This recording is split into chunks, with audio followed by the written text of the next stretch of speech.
How will the next generation be affected from having screens, phones, tablets in their daily lives since being born?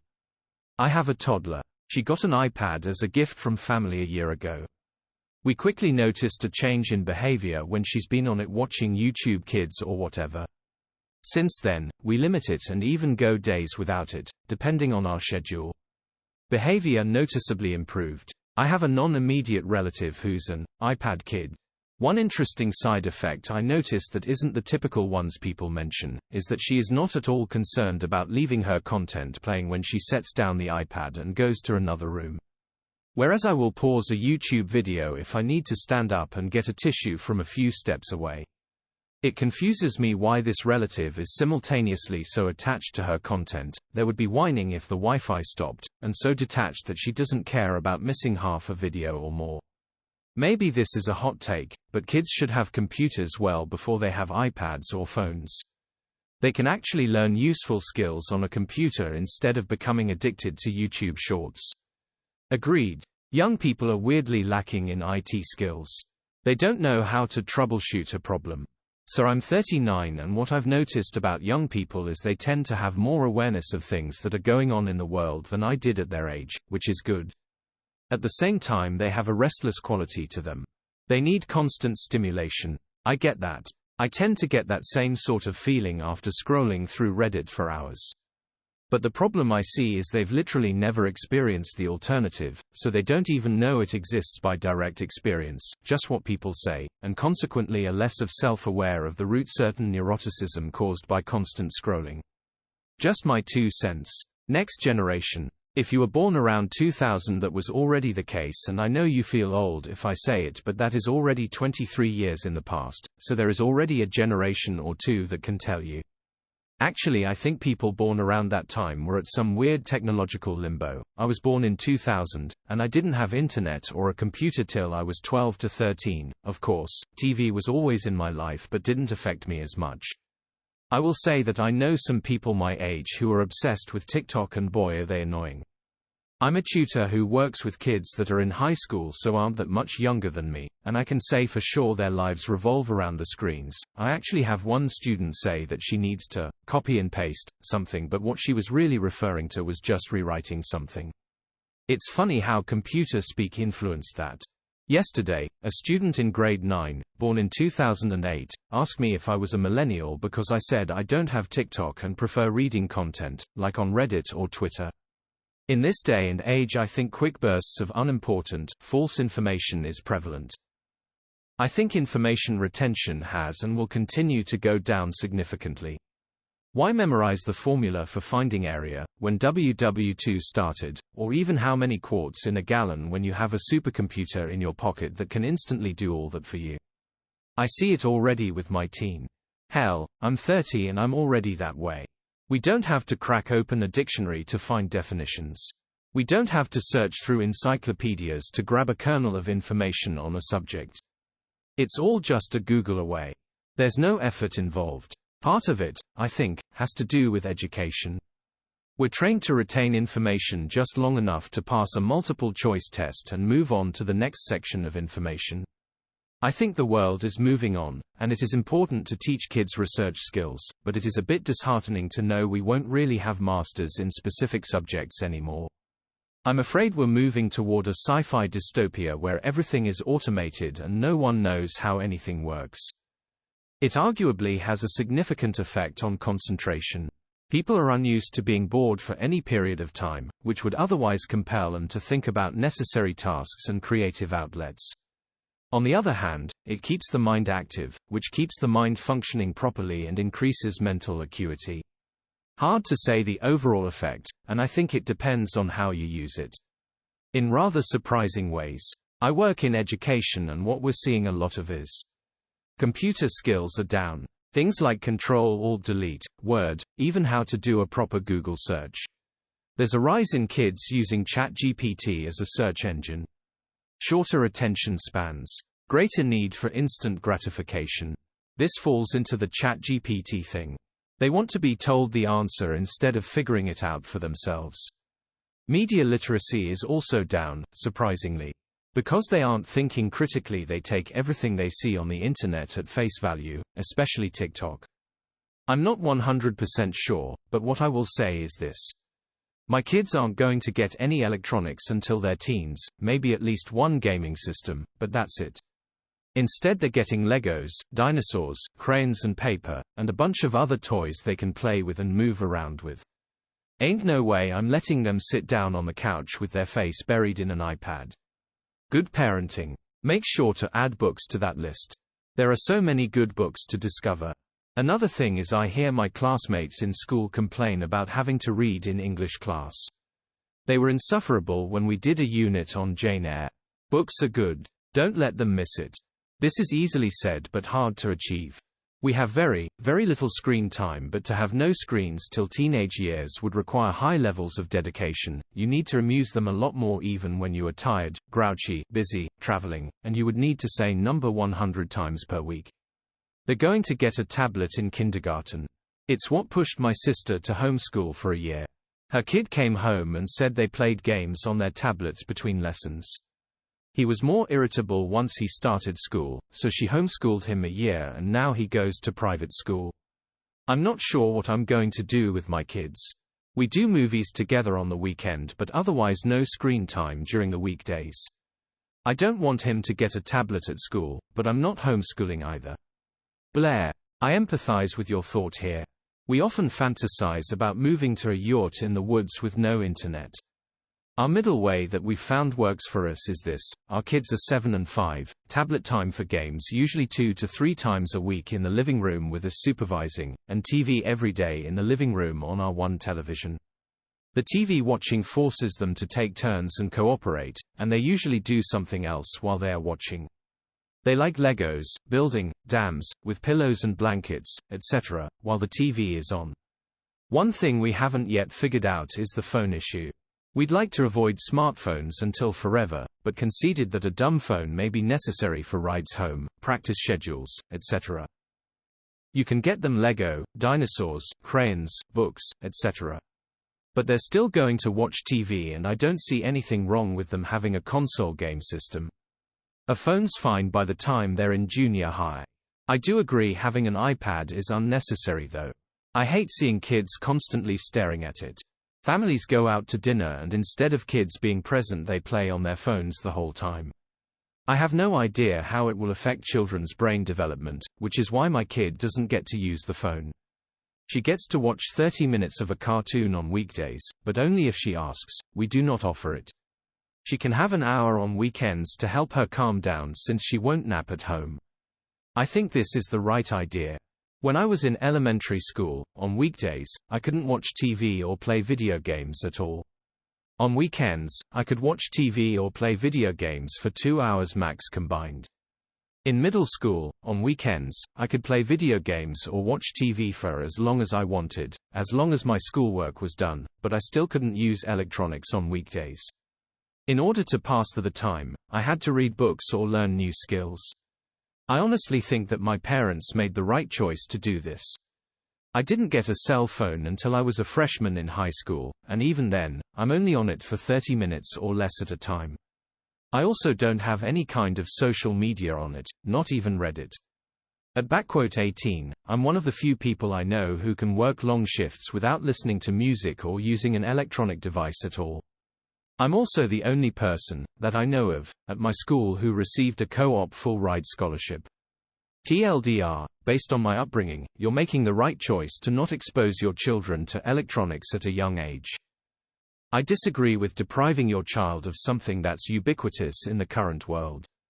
Something similar happened in my upbringing where my childhood friends' families had certain things that they considered normal, and my family kept those things out of the house.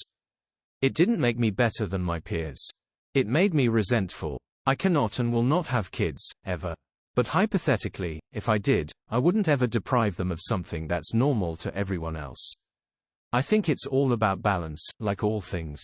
Kids absolutely need to be learning the skills their peers are, but they also need to be challenged with new and different activities and learn how to handle discomfort. I had a similar situation growing up, multiple things everyone else had that were considered the norm I didn't have, partially due to the reason I had very protective parents. As others have mentioned though, balance is always necessary because otherwise your child becomes like every one other mindless child glued to a mobile device. As a millennial planning for children, I am actually systematically planning to reduce screens in the house, and utilization of phones around my child. Only when the kid is napping, television occasionally. I already spend the majority of my free time reading or doing activities around the house. So I'm hoping to succeed in raising them without them until it's unavoidable. I go to my local restaurant and I see parents giving iPads to their children. It's honestly crackhead behavior. They're glued to it the entire time. Only once did I see a kid without an iPad. Kid chilled and behaved. Makes me wonder if there's a parent behavior cue being missed. There will be so many people with neck and shoulder problems. Not to mention the psychological problems from everybody who just posts all the good stuff and creates the idea of a perfect life that in reality nobody is really living. I think parents are leaning too heavily on electronics to keep their kid busy. I think it's an important skill for kids to learn how to entertain themselves without electronics. I don't see much of kids playing with toys once they're old enough to hold a phone, tablet. I remember when I was a kid I had those little My Little Pony, Littlest Pet Shop toys that had a magnet in their foot. I would bring one everywhere I went and see what they would stick to, and it was so fun for me. I don't see kids carrying their favorite toy with them anymore. They just have a phone in their hands. I believe it's definitely possible to build a tolerance to stimulation. Whenever your brain is stimulated it gives you a nice wee squirt of dopamine. But nowadays with all the young kids on their phones and all the constant stimulation from the repetitive swiping through TikToks and YT shorts, what are they going to do when they feel like there isn't much left in the world that actually stimulates them anymore? With that said, in the next few decades I feel like there's going to be a massive increase in depression and suicide across the globe. Quite possibly drug use too. I have a niece who is 9 and is always on her phone. Now I'm 18 so I'm no stranger to technology, but when I look at her phone, just obsessively swiping through the YT shorts and TikToks, I can't say I'm not worried about her being absolutely unprepared for dealing with major power outages. I didn't get my first cell phone until I was 40, but 20-ish years later I am a bit freaked out when the power goes out, the network connection is down, and cell service gets bogged down from overload. I can only imagine what that might be like for someone who didn't have much of a before chapter. I'm 31 and work in a hotel and have trained quite a few younger people over the last couple of years. We're talking anywhere from 18 to 24, and it is absolutely shocking how not a single one of them can spell anything correctly. One 18-year-old girl even said she didn't know how to use a computer keyboard whatsoever because she's only used touch screens before. We use an older software as well, which means no spell check, and it is honestly embarrassing to work after one of them and hand a customer a registration card to sign where everything from the names to the city they're from or the company they work for is butchered. It looks extremely childish and unprofessional, and all of us, older, staff are constantly having to fix all of those spelling mistakes. If these guys are having this many problems, I can't even imagine what the kids who are 2 to 8 now will have in the next 10 to 15 years lol. The hottest take imaginable, I don't think they will be meaningfully affected at all. I think this is just yet another moral panic that we'll be laughing at in 20 years. People only think we're addicted to smartphones because they're the greatest technological innovation we've experienced in our lifetimes. All the world's information, all the entertainment ever made, every person you know, you can have it all instantly. It would be weird as fuck if we weren't obsessed with that technology. 100% agree. The funniest part is you can go back through history and see people saying exactly the same things about TV, radio, newspaper, and even books. Every generation just wants to complain about how the next generation operates. I don't think it's going to be as bad as most people seem to think it will be. Like any generation, there's going to be a lot of stupid, lazy, entitled people that come from it. They'll just be stupid, lazy, and entitled in a slightly different way from previous generations. I think we'll also see a lot of incredibly intelligent and innovative people come from the next generation, molded by immediate access to a wide variety of media with an ability to make connections that most of us can't even fathom. A common idea is that constant stimulation removes boredom from people's lives, and that's bad, but I question if boredom is as beneficial as people like to think it is, or if they just think it is because they suffered from boredom and think the next generation should too. Maybe constantly stimulating people's brains will help them reach their full potential. I guess it depends on the kid. My son is 13. He's had access to various screens since he was a toddler. We've always moderated the content he can access and occasionally go through his devices to see what he's been up to. Never had any issues. He will mess around and play games on his phone sometimes, but that's not very often. He's normally content doing what I consider normal, kid stuff. At least what was normal for me at that age. TV, plays outside, plays video games, messes with various toys and fidgets. He's on the autism spectrum.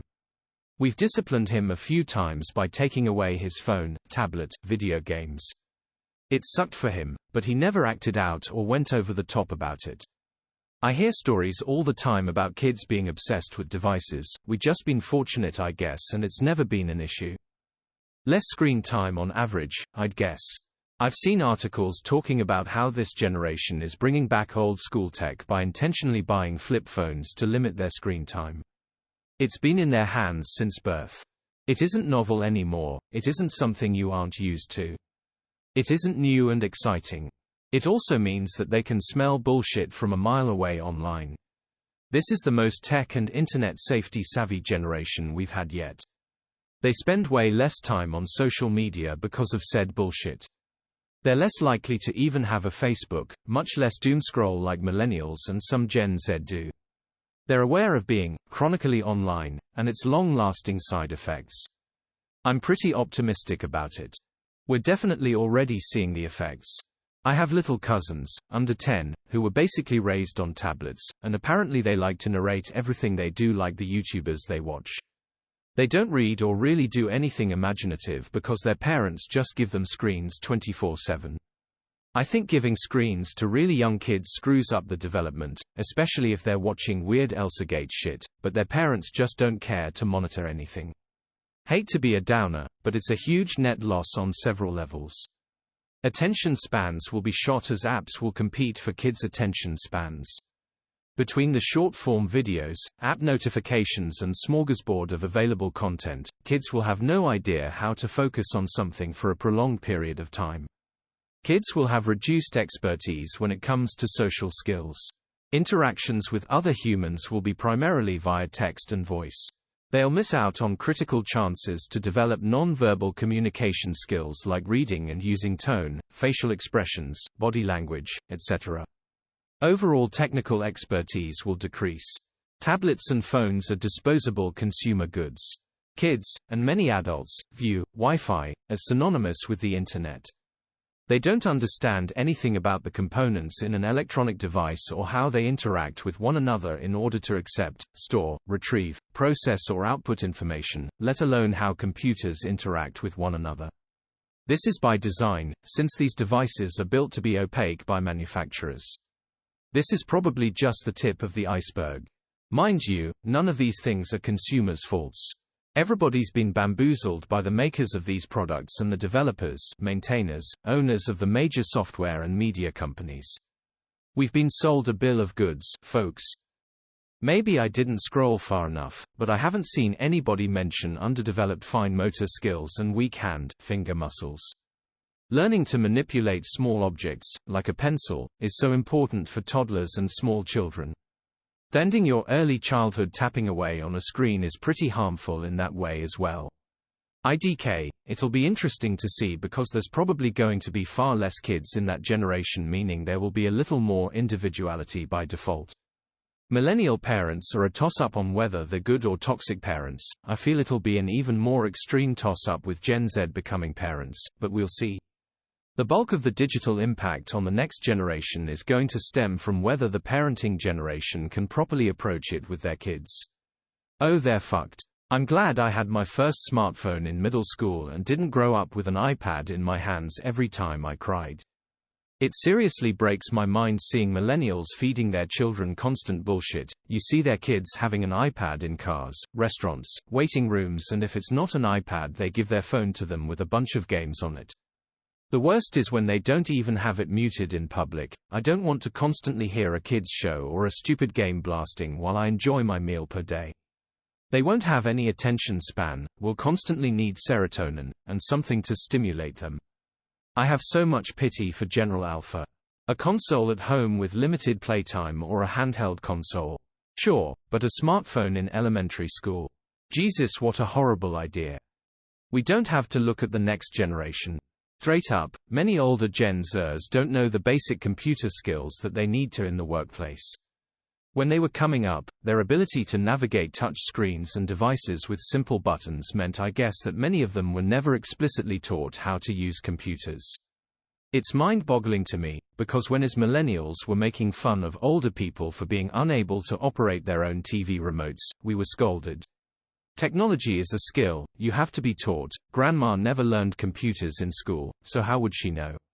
The same people fully aware of why Grandma needs help with her flip phone apparently never realized that millennials and Xers are good with computers because we learned them, and Zoomers need the same instruction. No, for the Zoomers it was just, oh how cute, they can select the YouTube icon on the iPad before they can read. And before anyone comes at me like, I'm 22 and we had computer lessons in school and I didn't get my first smartphone, tablet until I was a whole big 11 years old, so I know how to computer. Yes, this depends heavily on the individual school and family. It's not like every Zoomer can't use computers, just far fewer than you'd expect, as for the preceding two generations, desktop computer skills were the default. And it's not just the mechanics of using a desktop computer.